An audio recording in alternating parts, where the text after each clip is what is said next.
Welcome back, listeners, to another episode of Dripping Creativity Podcast. I am your host, Chris Corvin, and today we're joined by the versatile Kristie Farley, an autistic Mamba, advocate, poetess, author, and so much more. I am honored and thrilled to have her here today. But before we dive in, we have an exciting announcement. Mark your calendars for Wednesday, May 15th, 2024, as we launch the new weekly show, Inks and Lattes, hosted by DJ Bloxel and Eva Crow. Tune in for discussions on the latest in entertainment and creative coffee cafe updates. Now, let's get into it. Kristie, thank you so much for being here. Why don't you tell us a little bit about yourself? I am a mother of an autistic daughter, so I do a lot of advocating. I've had to learn through the hard way about having to deal with so many different other issues that you just don't think about normally when you're raising kids. So my writing was something that always kept me together, and I've been writing since I was 6 years old. And so it's just inspired me to continue going forward and just continuously just coming up and just copywriting stuff, but not putting it out. Because I had to devote my time not only to her, but I had 2 other kids.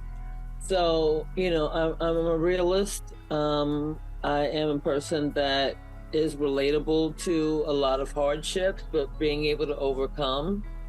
And so I started going into crystals and gemstones and the chakras and understanding energy and just being able to be myself open to understanding more things so I can be in the know of what's going on and how we can fix certain things, from a practical standpoint. Excellent. I love that. I think that's fantastic. As someone with 2 kids myself, I know the struggles. I can't even imagine adding the autism awareness and really focusing on learning as much about that onto all the other struggles is definitely a heavy burden you carry, and that's amazing that you do it so well and so effortlessly. Thank you. That's awesome. So going into the writing and storytelling a bit, what really drew you into the spoken word style of things? Well, when I was 6 years old, I had a teacher who used red on a paper that I submitted. It was something about doing a storytelling, a fantasy. And so I looked at it, and always the red meant that that means that something bad's going to happen. They don't like your paper. So I had to show it to my mother, and I was so scared. And when she called me in there, I was like, oh no, I'm just going to get it. And she was like, no, you don't understand.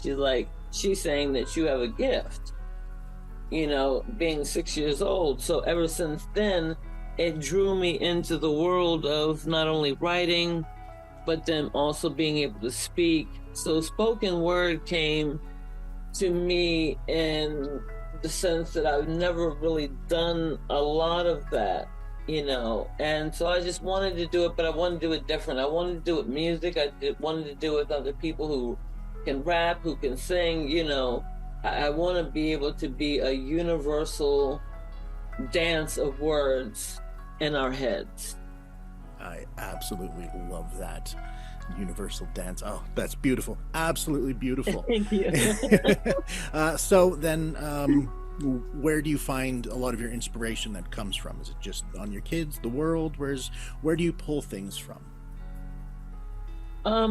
First, I was pulling it from pain. It was my escape out from the things that were happening, because I grew up with my mother having cancer and having to battle it off and on.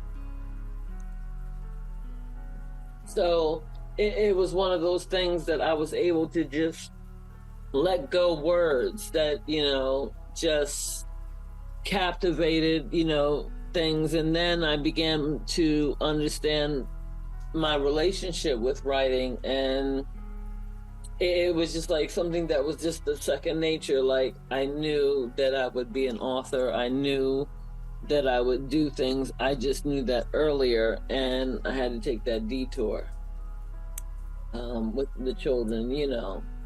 So now I'm at that point where I'm ready.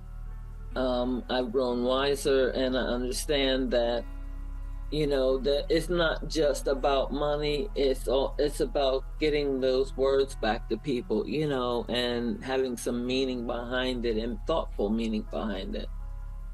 Definitely. That is some great ways to pull it from. Going back to your mother there, my father passed away from cancer about 6 years ago now, so I understand that struggle in itself. I couldn't even imagine doing that as a younger person. I was just in my mid-30s when that happened. So all right. It's you know, it's a struggle for sure. But yeah, I'm sorry about that. Oh, hey, you know, these are the things that happen in life. It's how we grow from it. So in the process of creating a spoken word album, how did you go about deciding that was the approach you wanted to go with, and how did it all come together for you? Well, I was thinking about it for maybe about a couple of years, because due to the pandemic and things like that, there's no open mic nights and stuff. So I was like, you know what? I think that I really want to do this. And so I had a producer that we were working well with, and for some reason that fell through. So a friend of mine jumped in, and he made sure he got people to be on it. After he was able to listen to it, he mastered it, he did everything that needed to be done, and brought people in to rap on it, and also to add some, you know, other lyrics to it and build the sound. He built the sound around my words. So, which is a challenge, because usually, you know, you hear the beat first. But because I already had those words prepared for the other stuff that I was listening to, he was like, just keep it as is. And he didn't even tell me how he was going to be able to do it, but he really did it. And his name is Wicked Low. And so with him, the Zipper, and Hayes, Young Natty Chick, they all didn't even know me, but came together so that way I could have my album. And to release it, and to be really proud of the fact that A, I stepped out, you know, and B, people had faith in me to just say, let's make it happen, to where now, as I'm working on my second one, then I have more people coming in, you know, which is beautiful. That is so beautiful. It's the collaborative nature of music and writing at the same time, like the ability for them to come in and go, okay, this is the sound I'm hearing out of this, and let's craft it, and to build that is just, oh, that's beautiful. I love that. Yes. And it's never work when you love it. Well, exactly. You know, it just doesn't seem to be tedious. You know what I mean? It's like you put everything into it, and you're working hard, and it's beautiful what comes out of it, you know. And that's just the way that looking at it, you know, because we just can't stand to not be worried about so many different things. Because with me, with writing, it was always about perfection. Mm-hmm. After a while, everything had to be so perfect, you know, with my words. And then I kind of lost that edge that I had on being able to, wait a minute, come back and be able to go ahead and move forward, you know, in that path. Definitely. I know for me and my creations, the one thing I learned a couple of years ago was just to not think and just do it, because the more I thought about it, the more I overthought, and it just never got done, right? You just keep pushing it off because it's not perfect and it needs to be perfect. It's like, no, this is you. Just send it out, and that's all you need. So I get that. Right. It's it's our brains. We want people to understand what we see, and at the same time, it's like, no, man, just tell them. It's all good. They'll get it. People are smart sometimes. Right. Yes, and we walk a fine line at times with it, but keeping it in balance like that allows you to enjoy the work and enjoy the people that are gravitated to whatever that you put out. Yeah, exactly. So then from there, we have the spoken word album, and you have the group book of poetry, right? Yeah. So why don't you tell us a little bit more about the poetry? Okay, so I've been doing poetry for a long time. So I've collabed with a few things, projects or whatever, but basically I've just done all my own writing. I've got my copyrights and all that with poetry. And so when I came out with my first book, I wanted it to be something that could honor my daughter, Beauty, and my mother, whose name was Grace. And putting those two words together, because my daughter having autism, my mother died of cancer. So I wanted to bring awareness at the same time. So I said, okay, I went in with another lady that I grew up with, and she came up with the designs and everything. And I'm grateful for Mary Elizabeth for doing that and guiding me through the process. And so it was just like, yes, I want to honor them. I want people to understand the renewed Kristie. I'm coming out light, but I've got so much, that is coming forward. And so that part of it just comes to second nature to me. I just never did a lot of speaking it. I was always writing, Yeah.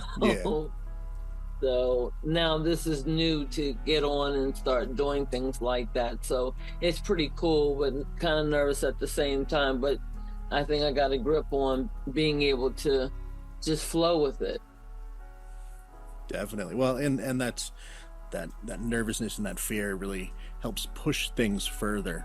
It's like sometimes you just got to get out there and do that. And it sounds like you're creating a nice little community of other creators with you to help with like the spoken word and all of that. So building something based on your work alone is such a wonderful feeling, and it's exhilarating, and it's commendable. Like, that is amazing. I absolutely am so happy you have that going. Thank you so much. I mean, and you're right, it does. It's a feeling that's undescribable at times. It's like I want to dance in the rain. Type of, I just want to go and scream out, and just be joyous, because it's that you saw it from the beginning, the middle, and to the end of it. Definitely. And like you said, it brings more people together, then the more power to us to be able to get that message across, Exactly. with unity and love. So exactly, that's 100%. That's how I feel about that. It's just raise everyone up, Yeah. All right, so we got that. Now let's shift a bit away from the creativity, because you are a huge advocate for autism awareness. So kind of merging the two, how do you find you're incorporating your experiences and perspectives with the autism awareness into your art? Now that's good, because what I've done is that I've done a little bit of trickles here and there. But I feel like I have not found the balance between what I know and what has happened in my journey with my daughter, and it actually trying to conquer the fear of things that were nightmares to our family that happened. It was just totally disruptive. So I never just sat up there. I would put little bits and pieces out there, but I really need to incorporate it more into my work. And I was thinking more so short stories, to do those, a collection of those, because now with us having social media, I'm starting to realize there's people out there that have gone through what I've gone through and understand. So to incorporate that was going to be something that was heavy, that was touching. And at the time, for a long time, I had to make peace with myself and understanding that, this was out of my control, and so I really want to be able to bounce back from that and not have so much feeling into it that it drifts off into something very dark and very heavy. I'm trying to bring some light to it because I know that I was in a dark place, and I know others have been in a dark place and we've done it alone. So I want to bring more awareness that way to parents as well, and to let them know that I understand. So I want to do, like I said, I'll do a little bit more trickles of it, in there, but I also want to, like I said, really incorporate it in short stories, because I think in a short story form that people will be able to get messages and, like I said, take it in bit by bit until the whole puzzle comes together. Definitely. I think that's a beautiful way to do it. That's, it's sharing the hope over the fear and the anger that comes with these types of things. And that's such a beautiful message. Just love it so much. Thank you. Yes. And it's wild because I know other people like myself who just never thought we would see the other side of it, where we were able to come back and start picking up our career after having to put it down, and then the trauma behind it and having to say, okay, what, other people may not believe what I've gone through, but I know what I've gone through. And so taking the time out to check in mental health wise, the physical health, our emotional health, we have to make sure we invest in things like that. So I think that a lot of artists would like to say that, they can inspire people that nobody understands, too much about it, and they haven't talked to anybody about it, and what's going on inside is just that you're like, dang, I feel like a failure, and so, or, when you get some of them that are, more violent, I'll say have violent outbursts, like my daughter, it comes with abuse, but it's not intentional abuse. So I was glad that, people were starting to bring it to the forefront now, that we can say, yes, we physically have been abused, we've tried to stop it, but they, at a certain age, at a, the strength that they have, and when you can't do anymore, a lot of people just felt horrible for other choices that they've had to make. And I don't want them to be that way. Definitely. And I think that actually rolls into one of the closing questions, because we've actually kind of blown through this half an hour really fast.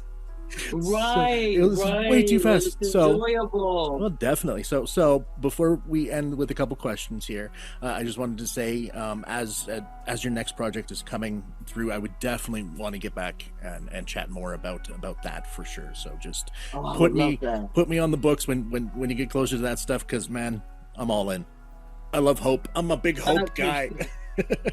Yes, look at it. Yay. So all right, so then leading off of that last little bit there, when it comes to other creators, parents and all of that, do you have some kind of advice you would like to give them when dealing with a family complexity as you've had?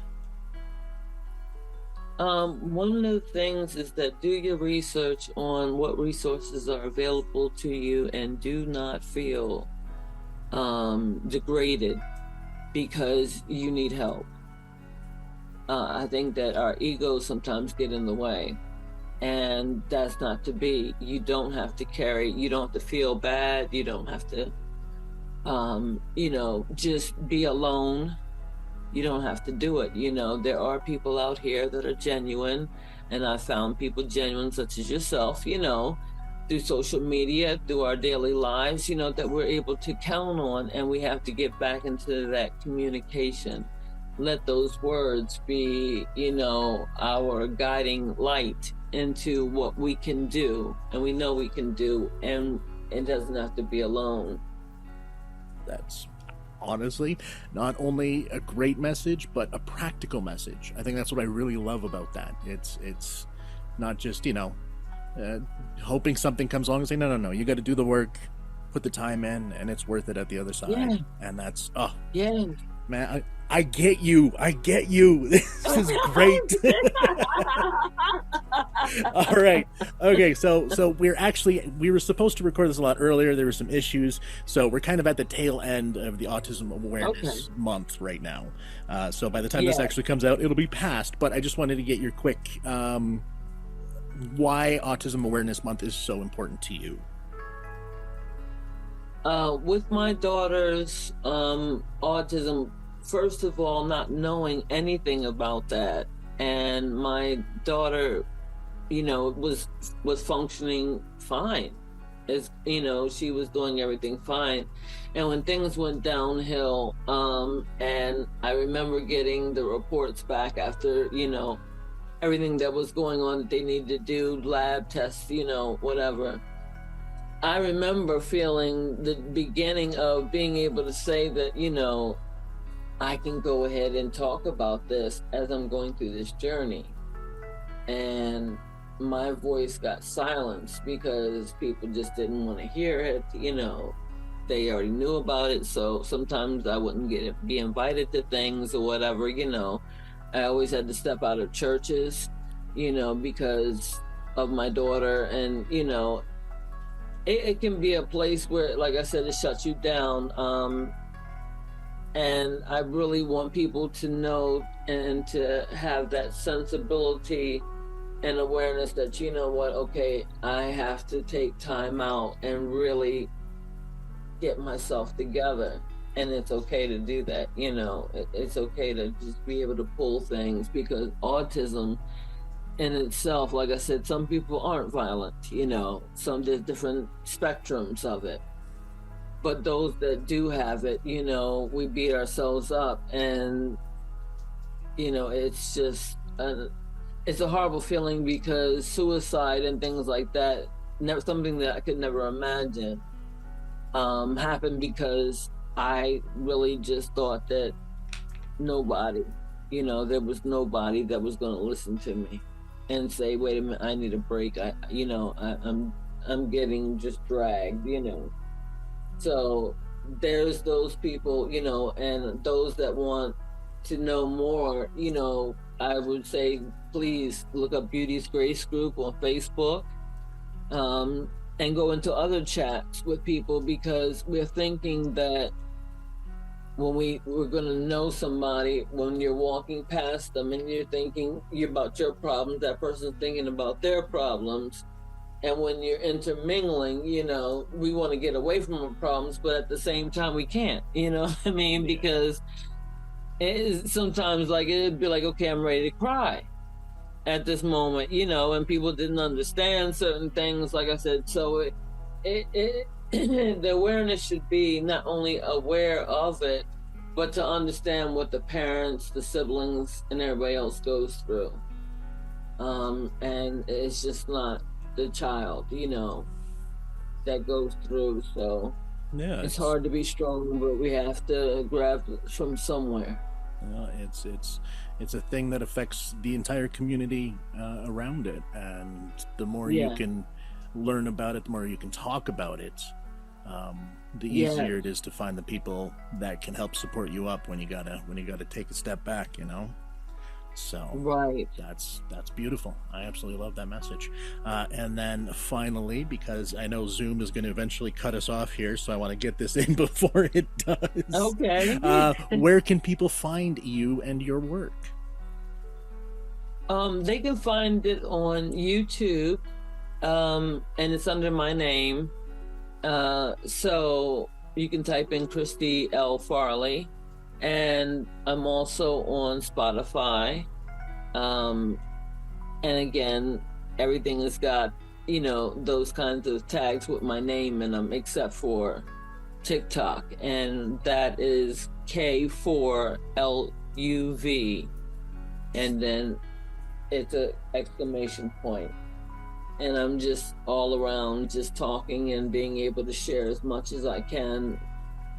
So I'm grateful for you to be able to let people know where to find me, because I definitely want to be able to reach out to others as well. Definitely. I'll make sure. So I thank you for your time, and I thank you for this. It's been a great thing today. I have absolutely loved our conversation. I'll make sure to put all the links I can down below in the descriptions and all that stuff so people can find you. And yeah, no, we're definitely going to have you back on. I got so many things that we could just sit here and talk about for hours. Right. I love it. So we'll definitely have another follow-up later on. Congratulations on everything so far. You are an absolute treasure of a person, and I'm very glad you reached out first to talk to me. This has been fantastic.